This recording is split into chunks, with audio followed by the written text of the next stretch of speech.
لفظوں کی سوگات ہے الفاظ ہند یہ، الفاظ کی برسات ہے الفاظ ہند یہ۔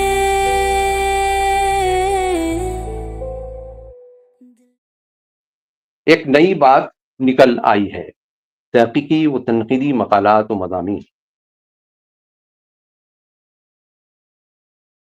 سراپا حال کا شاعر جگر مراد آبادی۔ ابا جی مرحوم غالباً آزادی کے فوراً بعد کے ایک واقعے کا ذکر کر رہے تھے۔ وہ کہہ رہے تھے کہ ایک روز محمد علی سرائے مومنپورہ ناگپور کا چپراسی گھر ہے اور کہنے لگا کہ سرائے میں ایک شخص آیا ہے، نشے میں دھت ہے اور خود کو جگر مراد آبادی کہہ رہا۔ ابا جی نے بتایا کہ اس زمانے میں جگر کا گھر گھر چرچا تھا، رسالوں میں ان کی غزلیں بھی اہتمام سے شائع ہوتی۔ انہوں نے کہا، میں نے سائیکل اٹھائی اور فوراً محمد علی سرائے پہنچ گیا۔ دیکھا تو قمیص پاجامے میں ملبوس اور شیروانی کی ساری بٹنیں کھلی۔ جگر صاحب سرائے کی سیڑھیوں پر نیم دراز تھے اور شعر گنگنا رہے تھے۔ والد صاحب نے مزید کہا، جگر صاحب کو وہاں موجود لوگوں کی مدد سے سرائے کے ایک کمرے میں لے جایا گیا۔ وہ مدہوشی کے عالم میں کمرے میں رکھی چارپائی پر دراز ہو گئی۔ یہ خبر شہر کے ادبی حلقوں میں جنگل کی آگ کی طرح پھیل گئی اور بہت جلد شہر کے ادبا و شعراء جگر صاحب کے ارد گرد جمع ہو گئے۔ اس واقعے کے ذکر کرنے کا میرا مقصد یہ بتانا ہے کہ جگر صاحب ناگپور ہی بھی تشریف لائے تھے اور اپنی اصلی حالت میں، نیز میں 10 سال کی عمر سے ہی جگر صاحب کے نام سے واقف تھا۔ یہ اشعار بھی میں نے اپنے والد محترم کی زبان سے بچپن میں ہی سنے تھے۔ سب کو مارا جگر کے شعروں میں اور جگر کو شراب نے مارا۔ ان کا جو فرض ہے وہ اہل سیاست جانے، میرا پیغام محبت ہے جہاں تک پہنچے گا۔ جگر مراد آبادی کا پورا نام علی سکندر تھا۔ 6 اپریل 1890 کو بنارس میں پیدا ہوئے۔ کیونکہ زندگی کا ابتدائی زمانہ مراد آباد میں گزرا، اس لیے مراد آبادی کہلاتے تھے۔ ان کے والد سید علی نظر بھی صاحب دیوان شاعر تھے۔ ان کے جد امجد مولوی محمد سمیع دہلی میں مغل بادشاہ شاہجہاں کے استاد اور شاعری پر اچھا عبور رکھتے تھے۔ کسی بات پر شاہجہاں ان سے ناراض ہوا تو مجبوراً انہوں نے دہلی چھوڑ دی اور مراد آباد میں سکونت اختیار کر دی۔ جگر کو شاعری کا ذوق اسلاف سے ورثے میں ملا تھا۔ انہوں نے صرف 13-14 سال کی عمر میں شعر کہنا شروع کر دیا تھا۔ ابتدا میں داغ دہلوی سے تلمذ رہا اور اس کے بعد حیات بخش رسا رام پوری سے اور بعد میں تسلیم لکھنوی سے مشورہ سخن کرتے رہے، لیکن شعری تربیت اصغر گوندی کے آستانے سے ہوئی۔ جگر نے کسی اسکول یا کالج سے باقاعدہ تعلیم حاصل نہیں کی، مگر میدان شاعری میں وہ مقام حاصل کیا کہ 1959 میں علی گڑھ مسلم یونیورسٹی نے انہیں ڈاکٹریٹ کی اعزازی ڈگری سے نوازا۔ علامہ اقبال کے بعد جگر دوسرے شاعر تھے جسے علی گڑھ مسلم یونیورسٹی نے یہ اعزاز بخشا۔ انہی دنوں انہیں حکومت ہند کی جانب سے پدم بھوشن کا بڑا اعزاز بھی تفویض کیا گیا۔ اس طرح اہل ادب نے انہیں رئیس المتغزلین کے خطاب سے بھی نوازا۔ جگر کی زندگی کا بیشتر حصہ لاابالی پن میں گزرا۔ حالانکہ عینک فروشی کا کاروبار کرتے تھے، مگر اس تجارت میں انہوں نے کبھی سنجیدگی نہیں دکھائی۔ وہ ایک شریف النفس انسان تھے۔ انسان دوستی ان کی سرشت کا خاصہ تھی۔ وہ مخلص، بامروت، با اخلاق اور خوددار تھے اور ریاکاری اور مکاری سے دور تھے۔ رشید احمد صدیقی نے ایک موقع پر لکھا ہے کہ جب تک کوئی اچھا انسان نہ ہو، اچھا آرٹسٹ نہیں ہو سکتا۔ جگر اچھے شاعر تھے، گویا اچھے انسان بھی تھے۔ جگر کی شاعری ان کی شخصیت کا آئینہ تھی۔ انہوں نے خود کہا ہے کہ مجھے اپنے شعر و ادب پر بڑا فخر اس لیے ہے کہ میری زندگی اور میری شاعری میں مطابقت ہے، تضاد نہیں۔ وہ وہی کہتے تھے جو محسوس کرتے تھے۔ ان کی شاعری صرف قال نہیں، سراپا حال کی شاعری ہے، اس لیے ان میں زندگی کی تازگی و حرارت موجود ہے۔ جگر کو اس کا احساس بھی تھا، چنانچہ کہا ہے، تکلف سے تصنع سے بری ہے شاعری اپنی، تکلف سے تصنع سے بری ہے شاعری اپنی، حقیقت شعر میں جو ہے وہی ہے زندگی اپنی۔ یا یہ شعر، جگر رہ جائے بن کر جو ایک کاس ہے سائل، نہ ایسی شاعری اپنی نہ ایسی زندگی اپنی۔ جگر رندے بلا نوش تھے، اس کا انہیں احساس بھی تھا، مگر اس مدہوشی میں بھی وہ اپنی شاعری کی عظمت کا خیال رکھتے تھے۔ سب کو مارا جگر کے شیروں نے، اور جگر کو شراب نے مارا۔ اور یہ شعر دیکھیے، کیا جگر سے آپ ابھی واقف نہیں؟ ایک ہی تو رند میں آشام ہے، جگر کی بادہ کشی ان دنوں معاذ اللہ، جگر کی بادہ کشی ان دنوں معاذ اللہ، جب آپ دیکھیں گے گھر کے شراب دیکھیں گے۔ میرا کمال شعر بس اتنا ہے اے جگر، میرا کمال شعر بس اتنا ہے اے جگر، وہ مجھ پہ چھا گئے میں زمانے پہ چھا گیا۔ وہ گوپال متل نے ایک جگہ لکھا ہے کہ دوسرے لوگوں کی طرح جگر پر بھی دور معصیت آیا، لیکن اس دور میں بھی ان کے یہاں الہات کی بجائے ندامت کا پہلو موجود تھا۔ مدہوشی کے عالم میں بھی وہ یہی پکارتے رہے کہ اے رحمت تمام، اے رحمت تمام میری ہر خطا معاف، اے رحمت تمام میری ہر خطا معاف، میں انتہائے شوق میں گھبرا کے پی گیا۔ جدید اردو غزل کو جگر نے خون جگر سے سینچا۔ انہوں نے غزل کے بدنام محبوب کو روایتی ابتذال سے بچایا، بازاری اور ہلکے پھلکے خیالات سے گریز کیا، اور خیالات میں گہرائی و گہرائی پیدا کی، اور فکر کو بلندی عطا کی۔ یہ چند اشعار ملاحظہ کی جو میرے اس دعوے کو کی تائید میں پیش ہے۔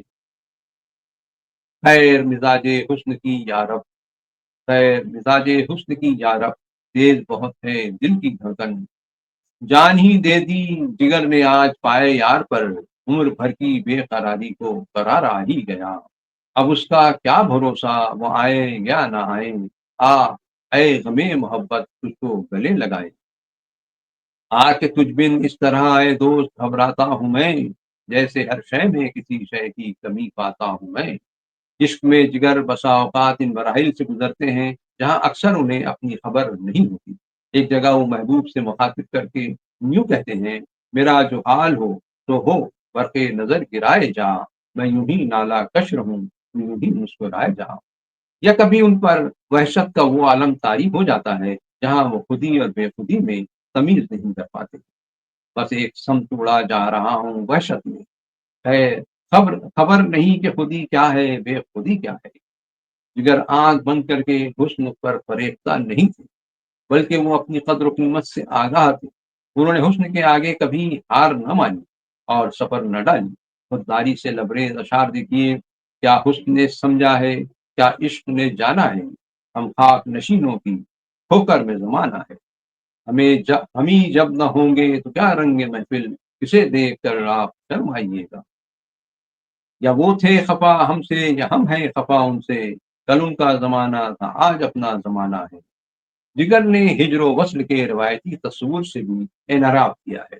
وہ محبوب کے پرستار ضرور ہیں، لیکن وصل کو عشق کی معراج نہیں مانتے، بلکہ ان کے لیے ہجر وصل سے زیادہ بہتر اور زندگی بخش ہے۔ کھلا یہ راز تیری جلوہ گاہ قربت میں، جو تجھ سے دور رہے آشنائے راز رہے۔ ان کے یہاں بارگاہ حسن میں بلحوثی کا گزر نہیں، پاسے ادب سے چھپ نہ سکا راز حسن عشق، جس جا تمہارا نام سنا سر جھکا دیا۔ گرچہ جگر بنیادی طور پر ایک رومانی شاعر تھے، مگر اس میدان میں اعتدال کا دامن ہاتھ سے جانے نہ دیا۔ یہی وجہ ہے کہ انہوں نے حسن و عشق کے تقاضوں کے ساتھ ساتھ عصری مسائل کو بھی موضوع سخن بنا۔ جگر نے بنگال کے قحط اور تقسیم ہند کی تباہیوں پر خون کے آنسو بہائے، بچوں کا تڑپنا، وہ بلکنا، وہ سسکنا، ماں باپ کی مایوس نظر دیکھ رہا ہوں، بے مہریوں بے دردی وہ افلاس و غلامی، اے شامت اعمال جدھر دیکھ رہا ہوں۔ سیاد نے لوٹا ہے انا دل کا نشیمن، سیاد کا لٹتا ہوا گھر دیکھ رہا ہوں۔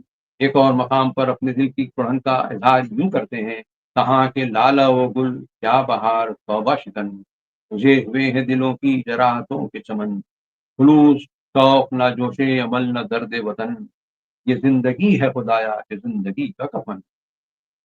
جگر زندگی کے تقاضوں کو ملحوظ خاطر رکھتے تھے، اور مدہوش ہو کر بھی پورے شعور کے ساتھ زندگی کرتے تھے، اپنے ماحول سے پوری طرح باخبر تھے۔ جنگ آزادی اور اس سے قبل کے پرآشوب دور پر یوں تبصرہ کیا ہے، فکر جمیل خواب پریشاں ہے آج کل، شاعر نہیں ہے وہ جو غزل خواں ہے آج کل، یا یہ شعر سلامت تو تیرا میں خانہ تیری انجمن ساقی، مجھے کرنی ہے اب کچھ خدمت دارو رسن ساقی۔ کچھ جن دنوں جگر ان ساقی کی ہر نگاہ پر بل کھا کے پی گیا کہہ رہے تھے، ان دنوں ترقی پسند ادب کے حامی غزل کی مخالفت میں ایڑی چوٹی کا زور سر پر رہے تھے۔ مخالفت کی اس لہر نے اچھے اچھوں کے چراغ گل کر دیے تھے، لیکن جگر غزل کو غزل کا اعتماد بخش رہے تھے اور کہہ رہے تھے ان کا جو فرض ہے وہ اہل سیاست جانے، میرا پیغام محبت ہے جہاں تک پہنچے۔ جگر کے 3 مجموعے کلام داغ جگر، شعلہ طور اور آتش گل شائع ہو چکے۔ شعلہ طور کا آخری ایڈیشن جگر کی نظر ثانی کے بعد 1952 میں دوبارہ شائع ہوا اور آتش گل 1954 میں شائع ہوا۔ پہلے مجموعہ کلام داغ جگر میں داغ کا رنگ غالب نظر آتا ہے، مگر ان کی شاعری کا اصل رنگ شعلہ طور میں کھلتا ہے۔ ان غزلوں میں والہانہ پن اور وارفتگی اور سرشاعری ہے، زبان میں سادگی اور روانی۔ جگر محض اپنے غزلوں سے ہی مشہور نہیں تھے، بلکہ انہوں نے مشاعروں اور مجلسوں میں غزل پڑھنے کا نیا انداز ایجاد کیا تھا۔ وہ مشاعروں میں اس انداز سے کلام سناتے کہ سارا مشاعرہ لوٹ لیتے۔ ان کے بعد کسی بڑے سے بڑے شاعر کی ہمت نہیں ہوتی کہ اپنا کلام سنا کر سامعین سے داد حاصل کر سکے۔ وہ شراب میں مست جھوم جھوم کر اشعار سناتے، محفل مدہوش ہو جاتی مگر خود ہوش کا دامن نہ چھوڑتے۔ وہ کہتے شیشہ مست ہو بادہ مست ہو عشق و حسن مست، آج پینے کا مزہ پی کر بہک جانے میں ہے۔ پھر ایک دور وہ آیا جب جگر نے میں نوشی سے توبہ کر ساری شراب اٹھا کر پھینک دی، رندے پارسا سے زاہد خشک بن گئے، یہاں تک حج کی سعادت سے سرفراز ہوئے اور بے اعتدال زندگی سے توبہ کر۔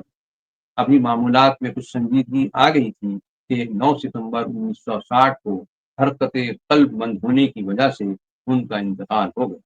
خلیل الرحمان اعظمی نے ان کی وفات پر ان لفظوں میں اپنے تاثرات کا اظہار کیا ہے: کو آخر وقت تک زندگی کی شاعری میں پھیکا پن نہیں آیا، ان کی آواز دوسرے شعرا کی طرح عمر ڈھلنے کے بعد پتلی نہیں ہوئی، وہ 70 سال کی عمر کو پہنچ کر بھی ہمارے لیے تبرک نہیں بنے۔ جگر اپنی زندگی کی کسی منزل میں زمانہ ماضی کے شاعر نہیں سمجھے گئے۔ ان کی موت کے بعد ایسا لگتا ہے کہ اردو زبان نے ایک جوان بیٹا کھو دیا۔ انکو جگر نے ایک ریڈیو مشاعرے میں آخری بار جو غزل پڑھی، اس کا مطلب ان کی موت کے بعد اور بھی معنی خیز ہو جاتا ہے: جان کر من جملے خاصان میخانہ مجھے، مدتوں رویا کریں گے جام و پیمانہ مجھے۔ یہ بات عام طور پر مشہور ہے کہ جگر کو اپنی موت کی تاریخ اور موت کا علم ہو گیا تھا۔ اس کا اشارہ انہوں نے کئی اشعار میں بھی کیا ہے: موت کی نیند چھائی جاتی ہے، کہہ چکا میں فسانہ غم، دل کو سکون روح کو آرام آ گیا، موت آ گئی کہ یاد کا پیغام آ گیا، میری موت کا سن کر کیا اس نے ضبط، مگر رنگ چہرے کا فخ ہو گیا۔ بہت بہت شکریہ۔